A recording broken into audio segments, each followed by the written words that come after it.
'64 right after I had got out of high school, and I had bought it off of one of my friends. And my friend, he gave me Calamity Trigger. This is right after Continuum Shift just came out, and I didn't know how to play the game, and I just got just beat around in it. I didn't know what to do. So yeah, I can definitely sympathize there. So which Blaze Blue was your first one? My first one to actually sit down and play properly, I want to say it's CS, but I didn't actually get to play CT for long. I tried it, and then my friend bought it after we had already got CS, but we didn't play it for too long, only a couple of months. But I think I Ah, started on CS, definitely. I can understand that. So it was the original CS. It wasn't like two or extend. Oh, it was CS because I think a month later, that's when the update came out for Ah, so there CS2. you go. Well, there you go. Um, we've heard a little bit about how you came to learn about the game. So what made you pick Lychee as your main? She's one of the hardest characters in the game with an extremely high skill ceiling. Uh, let's see. I don't know really. Thinking back, because back then when CS first came out, I just tried everyone. I went from Ragnar to Jin to Noel to uh, just everyone to see which ones were like cool, which ones I felt connected to, and all of them were pretty cool. But for some reason, Lightyear just stuck. I don't know. Like I like her design definitely because somewhat like an Asian fighter, martial arts, uses a staff because I do like characters that use staffs, and she had a very interesting design to me. Plus, she had the panda as well. It was just a very interesting design, all mashed into one. I was thinking this character looks pretty interesting, and I just thought, I'm gonna just stick with her and see how far I can get. And I just jumped on her really. That makes sense. I mean, it's better than you saying, "Oh, well, she's top tier. Let me just run with it." So, No, no, I was too young yeah. to think So about I those could things. definitely respect that. I could definitely respect that. I didn't even know what tears were back then. I can't deny. Me neither. Me neither. Because the first game that I actually played seriously and actually learned the ins and outs of a character was CP, and that was only because Kokonoya finally came out. And she was the character that she was in every game story mode, but you never saw her do anything. And we Yeah. got Hazama and CS, but I had no interest in him. So I'm like, okay, she's finally playable, so I'll run with her. And I didn't notice she was broken when she first came out, but turned out that turned out to be the case. But moving on, how do you feel about CF 2.0? Like, is there anything about it that you feel a character was too made too strong, or someone is just too lacking, or do you feel it's perfect as is? Um, well, to fighting game standards of like in this day and age, I think it's actually at a very decent spot at the moment because one could say that let's say Izayoi for one is like crazy overpowered, which she is shown to be that when you fight the right players or player. But in terms of the overall, like just looking at who's dominating the scene and whatnot, I think all characters are in a very nice spot. You know, certain characters do need a little bit of a push right now because they're not used too much or people have given up. But overall, I'm one of those players that just feel that if you really put the time into a certain character, you can make it happen. Because, like for example, Makoto is seen to be that average bare bones character. She's not bad, she's just quite bare bones. But people will complain that she doesn't have much over the rest of the cast. But then if you transition to, let's say, the Japanese FGC, you've got a strong players such as Goro and Matsu running around, making people catch hands with the so-called character that has, bad matchups. So I think right now Blaze Blue's in a safe spot. at the moment. A few minor changes would make it better for, the entire community, like for characters that are not seen as much. But I think it's in a safe spot at the moment. Okay, well, you say a minor change. What in your opinion would be a minor change that you would like to see or could potentially benefit overall? I think it's mainly minor changes that people have told me about their characters that pushed them away in the first place. Like I know a lot of people have characters they dislike, like, oh yeah, a lot of people dislike Noel, but there used to be so many Noels and now there's hardly any. And I don't know, after seeing so many Noels quit, it makes you think maybe the nerf was a bit crazy and that some of the changes that they want should be put in the game so that the character could be used again. Because I mean, there's a difference between a few players saying, "Oh, I don't want to use this character anymore because she's low tier," but it's more the case of she's either not as much fun or she struggles more than she used to. Which again, people can adapt to, but when you see so many people quit a game or quit their character, it makes you think maybe it was a bit harsh. But that's just basically me somewhat feeling bad that some characters just don't get the light of day. You just don't see them much anymore. But just minor changes. I can't list the changes because they're mainly changes that people have told me about. Like, oh, I wish my character could go back to having like certain things so that it wouldn't feel so bad. So it's just mainly a couple of changes that people would like, or maybe not even changes, but to bring something back that they once had so that they would feel, like using a character again, stuff like that. So you can see the whole cast being played at a tournament, not just, go to a tournament. You've got Carl, Izuyoi, Izanami, Light S. the usual cast members, really. Yeah, S. Oh, You cannot forget S. You cannot forget S. Yeah, you see, S's have been popping up lately, so I can definitely say that there's more of those coming at the moment. Yeah, I mean, I can definitely understand that because I mean, when I look at the meta now, I do see a lot more Makotos running around versus 1.0. They were never there. Also, Taos are obsolete. You just don't see Taos. I think in the entire time that CF in its entirety has been out, I've probably played maybe 4 Taos. And that really says something that maybe the character she has to do too much for too little, because I also know that Tao's damage output is really, really low. Yeah. So especially when you compare her to like the stronger characters like Izanami, S or Susanoo, just to name a few. Her damage output, she relies extremely hard on you not knowing what to do. So I can definitely understand where you're coming from. I mean, even Celica was a really beginner friendly character, and she's gone. I don't see her at all anymore. Yeah, everyone said that. Every Silica player is DS Smooth. That's what everyone used to say. Because that's the only Silica they used to see. I can understand it. I can understand, if they, nerf your character into the ground to the point where you just say, why? You're kind of going to either, look elsewhere or navigate to another character. Which is kind of the reason why I've seen a lot more people gravitate towards either stronger characters or, people in the middle ground like, Jin or Ragna. Or S, because, S is really solid overall, and she has very, very few downsides that you have to adapt for. So if you had to, so since we're talking about characters, if there was one matchup that you liked above all of them, which would be your favorite matchup to deal with, or your least favorite? My favorite matchup? I don't even know. I have too much fun on Blazblue.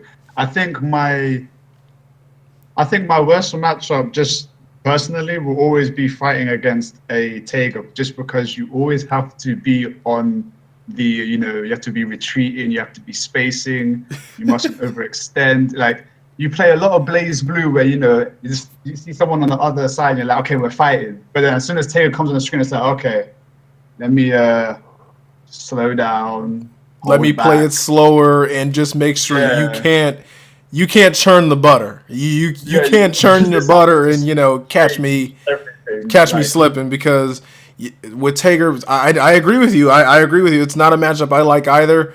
And, I play Izanami and, I have float, but even still, even with her, just like you said, you have to stay out of range. Otherwise, you're just going to get caught.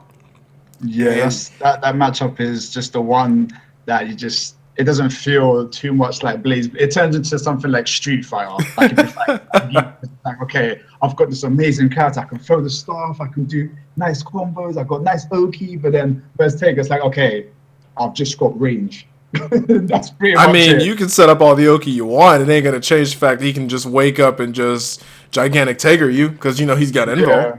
Because V's Tager, that's one of the matchups where again it's just not the same because people are like, why would you try to do Oki versus Tager? Just space yourself because he has to work so hard to get to you, and you just have to run away. And most characters just have to run away from him. And then there's that small bit of panic where, oh no, I'm a bit too close to him, or oh boy, he's got Spark Bolt. I better be careful, even though I wasn't being careful the entire match. And then you get caught, and it's like. And he will cash it in. He will cash.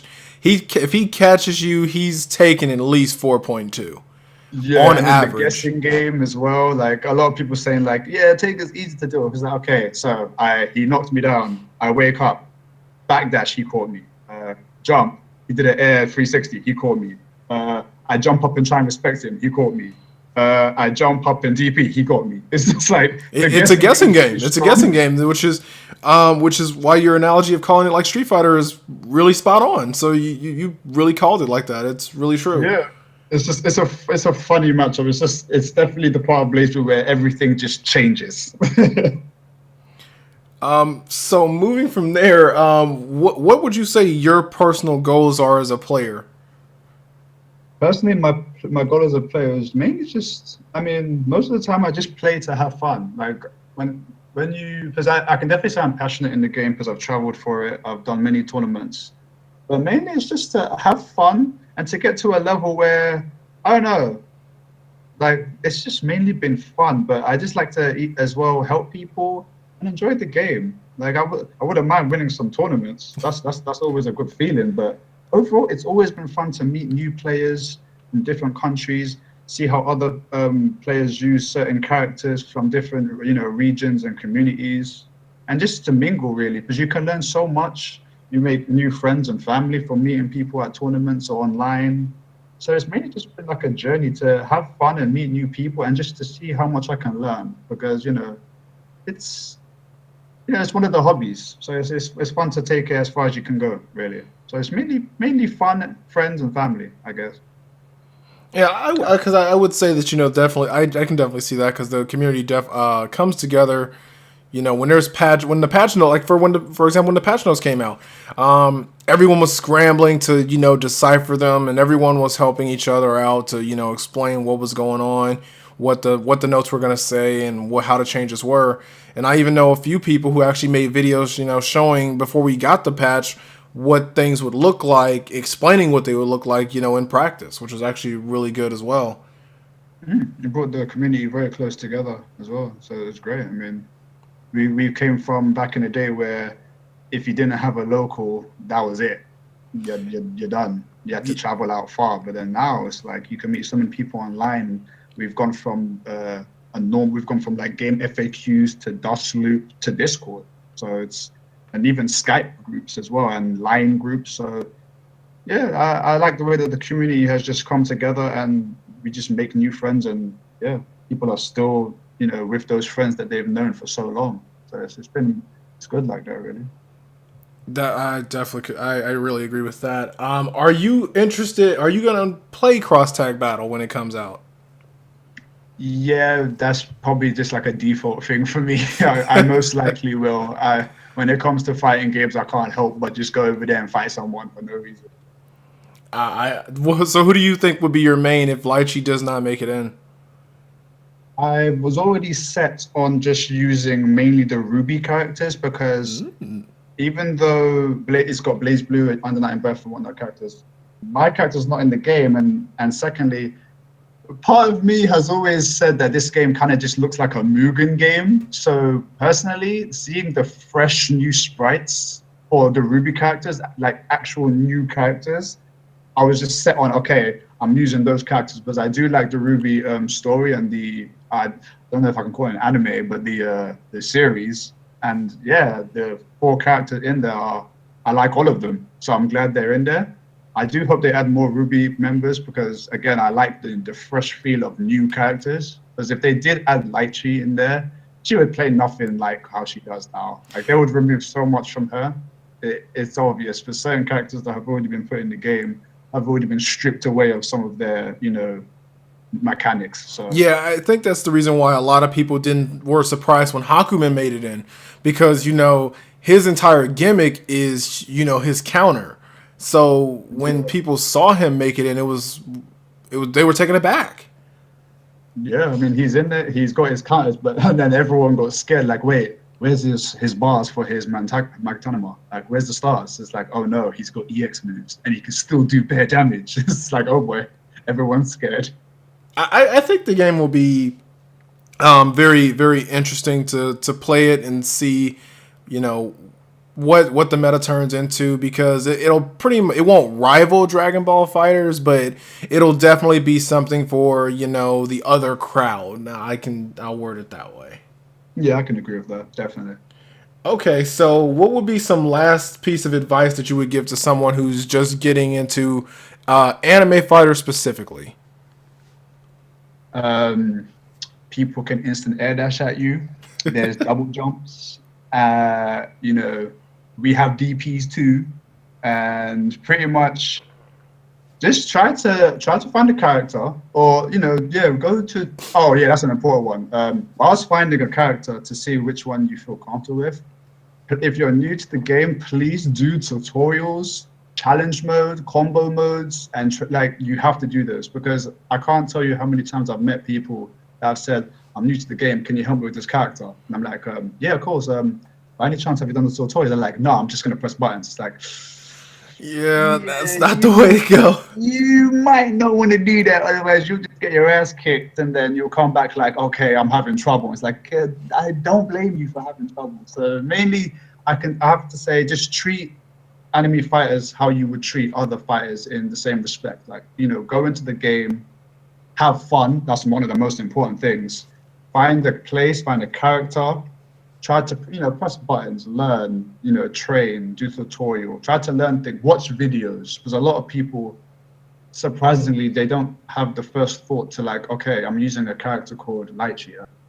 Maybe I should type in Lychee on YouTube and see what I find. Like, people don't do that for some reason. So definitely just enjoy yourself, try to find a character, do tutorial, training, and challenge mode, and ask questions, because even though a lot of people give people crap for asking dumb questions, if you're new, if you tell someone you're new and you're asking questions, you'll be able to learn something. So definitely don't feel too shy, because I know so many people they're new and they're so like shy or scared or intimidated to ask questions that they don't really want to say anything, and then people throw Discord or gossip at them, and it's like, well, if he's intimidated, you don't want to throw them into a crowd and say, yeah, ask questions. So just try to be brave. Not everyone's evil. Not everyone's toxic. There are people out there that will save your life if need be. So just ease yourself into it. And again, enjoy the game. Like, that's the most important thing. And with that, that'll be the last question that I have for you, Zach. I do appreciate your time. What I will let people know is, Zach did bring up Discord, but he didn't mention the fact that he runs the Fight Night Discord. Yes, this guy started a Fight Night Discord for Blazblue. So if any of you new players that you want to just get matchup knowledge, or you want to play some really high level players, because he knows a lot of them. He knows a lot of them. This guy is well liked. He's well known. He does run the Fight Night Discord, and I will link that in the description. Do join in. They run it. They run it pretty consistently. They do not run it just for Blazblue. They run it for a few other titles as well. Do definitely join it if you want some high tier help, and some really high tier matches as well. Any other last things you want to add in, Zach, before I let you go? Probably just shout outs. So definitely shout outs to you for the interview. Definitely shout outs to Chigzama who runs, Exceed Assault, which is a tag team exhibition match event where she gets people to do exhibition matches for Blazblue, and she might have more plans in the future.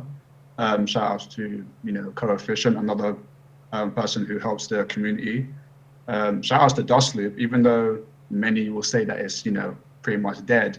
That that was the beginning for a lot of us for other games, Persona, Arcana Hearts, Blazblue, and whatnot. And shout outs to my team, MFJ Media, um, and all the guys back in England, and all the people I've met in this country, America. Bless everyone, really. All right, I do appreciate your time, Zach, and once again, thank you very much for your time, and you have a nice night, sir. You too, sir. Thank you for having me.